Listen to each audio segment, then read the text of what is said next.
Hello everyone, welcome to my another blog. আজকে তোমাদের সাথে আমার ঘুরতে যাওয়ার একটা ব্লগ শেয়ার করব। সকালবেলা উঠে পড়েই বিছানাপত্র ঠিক করে আজকে অনেক ব্যস্ততার মধ্যে কাজগুলো কমপ্লিট করেছি। বেশ কিছু জিনিসপত্র আমার এখনও গোছানো হয়নি। সকালে উঠে ফ্রেশ হয়ে রান্নাবান্না কমপ্লিট করে উপরে এসে আগে বিছানাটা ঠিক করে নিয়েছি। আর বিছানার বেড কভারটাও চেঞ্জ করে নিলাম, যাতে এসে আর ওই বেড কভার চেঞ্জ করা বা কিছু এসে যাতে রিল্যাক্সে একটু ঘুমোতে পারি। ঘুরতে যাওয়া অনেক যতটাই যেতে আনন্দ না লাগে, তার থেকে হ্যাপাটা কিন্তু এসে অনেক বেশি হয়। কত জিনিসপত্র ধোয়াধুয়ি কত কিছু করতে হয়। তো যাই হোক, ঘুরতে যাওয়ার জন্য আমরা বেরিয়ে পড়েছি আমাদের লাগেজ সমস্ত গুছিয়ে নিয়ে।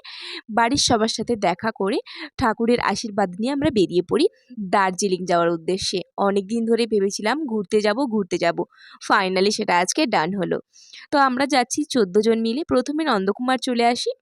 ইচ্ছে ছিল বাসে করেই যাওয়ার, কিন্তু ভাবলাম যে না, ট্রেনে যাই। ট্রেনটাও টাইম মতো ছিল, তার জন্য আমরা ট্রেনে করে যাই। আর ট্রেনে গেলে কিন্তু সত্যি বাসের থেকে ট্রেন জার্নিটা অনেক সহজ আর অনেক কিন্তু আরামদায়ক। তো প্রথমে আমরা চলে যাই নন্দকুমার থেকে আমরা চলে গেছিলাম হাওড়া। ওখান থেকে বাস ধরে চলে গেছিলাম শিয়ালদা থেকে ট্রেন ছিল। তো ট্রেনে আমাদের টিকিট কিন্তু কনফার্ম ছিল না, ট্রেনের টিকিট আমাদের আরএসি ছিল। আর সত্যি কথা বলতে তার জন্য আমাদের অনেকটা কষ্ট হয়েছে। বসে গিয়েছি, বর একবার ঘুমিয়েছে, তো আমি একবার ঘুমিয়েছি, আর আমিই তো বেশি ঘুমিয়েছি, ও অনেক কম ঘুমিয়েছে। তো তারপরে আমাদের ট্রেনের টিকিটগুলো কনফার্ম হয়নি যেহেতু, তো সবাই আমরা এভাবেই গিয়েছি।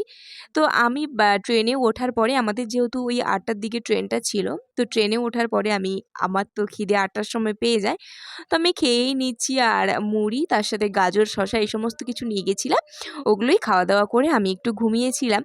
তারপরে বড়মশাই ঘুমিয়েছে, তো আমরা এভাবে ট্রেন জার্নিটা করেছিলাম। বিয়ের আগে সত্যি কথা বলতে আমি এত দূর দূরান্তে কোথাও ঘুরতে যাইনি। ওই বিয়ের আগে একবারই যে হাজব্যান্ড তার ফ্যামিলির সাথে গেছিলাম ভাইজাগ, ওই যে আমাদের ফার্স্ট ট্যুর ছিল। আমি বিয়ের আগে দীঘাটাও পর্যন্ত যাইনি। যেখানে ঘুরতে যাই সেটা আমার বিয়ের পরেই সব জায়গায় ঘুরতে যাওয়া। সত্যি কথা বলতে ঘুরতে আমি বিয়ের আগে যেতে পারতাম না বলে আমার অনেক মনের মধ্যে অনেক খারাপ লাগতো, কষ্ট লাগতো। আশেপাশে সবাই ঘুরতে যেত, শুধু হয়তো আমিই যেতে পারতাম না। তখন আমার দাদা একটাই কথা বলতো, এমন কাউকে বিয়ে করবি যে দেখে তোকে তোর মন পছন্দ মতো হয়তো ঘোরাবে। আর আজকে সেটাই হয়েছে। যখন যেখানে ইচ্ছে হয় কিন্তু আমরা ঘুরতে যাই। তবে সবসময় ঘুরতে যাওয়া বলতে যে দূরে কোথাও যেতে হবে এমনটা নয়। কাছেখানে ঘুরতে যাওয়াটাও কিন্তু অনেক আনন্দের হয়। আমার সত্যি কথা বলতে দুজনে একান্তে ঘুরতে যাওয়াটাও যেমন পছন্দ করি, ফ্যামিলির সাথে যাওয়াটাও পছন্দ করি। তো যাই হোক, তারপরে আমরা শিয়ালদা থেকে ট্রেন ধরে এনজেপিতে এসে নামি। আর ওখানে আমাদের যেহেতু ট্রাভেল এজেন্সি ছিল, তো ওনার থ্রুতেই যাওয়া, তো আমাদের গাড়ি আসে, গাড়িতে করে আমরা যাই। আর আমি স্টেশনে নেমে আমি ড্রেসটা চেঞ্জ করে নিই, কারণ আমাদের ভিউ পয়েন্ট দেখতেই আমাদের হচ্ছে গিয়ে যেখানে হোমস্টে করব, তো সেখানে যাওয়া হবে, তো সেই জন্য আমি চেঞ্জও করে নিই। আর কোনো কিছুই করিনি, শুধু ড্রেসটা চেঞ্জ করে নিয়েছি, কারণ আগের দিন থেকে পরে রয়েছি, অস্বস্তি লাগছিল প্রচণ্ড, তো তার জন্য। তো এখন তো হচ্ছে গিয়ে গাড়িতে উঠবো। আর সত্যি কথা বলতে আমার একটু প্রবলেমও হয়ে গেছিলো, তো যাই হোক সেটা বাদই দাও। এখন যাচ্ছি, আমরা প্রথমেই যাব কার্শিয়াং। তো কার্শিয়াংয়ের ওখানে ভিউ পয়েন্টটা দেখবো, তারপরে আমরা আমাদের শ্রীটং যাব, ওখানে হোমস্টে রয়েছে ওখানে যাব। অ্যাকচুয়ালি পাহাড়ে যাওয়া শুধু পাহাড় আর পাহাড়, এই যে দেখার এই যে ফিলটা, এত পাহাড় দেখে যাওয়ার যে কি বলবো আমি বোঝাতে পারছি না। এই যে ফিলটা, সত্যি কথা বলতে সব কিছু ভিডিও করা যায় না, সব কিছু ফটোও তোলা যায় না, মনের মধ্যে একটা না আলাদা শান্তি। আর ওখানের ওয়েদারটা এত সুন্দর যে কি বলবো। তো আমরা তো গিয়ে ওখানে কার্শিয়াংয়ে নেমে ওখানের ফটো তুলি, অনেক ফটো তুলেছিলাম।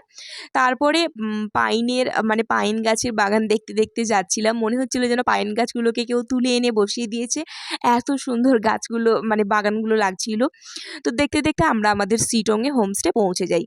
অনেক উঁচুতে আমরা ছিলাম, যেখানে কোনো নেটওয়ার্কও ধরছিল না, যে কি বলবো।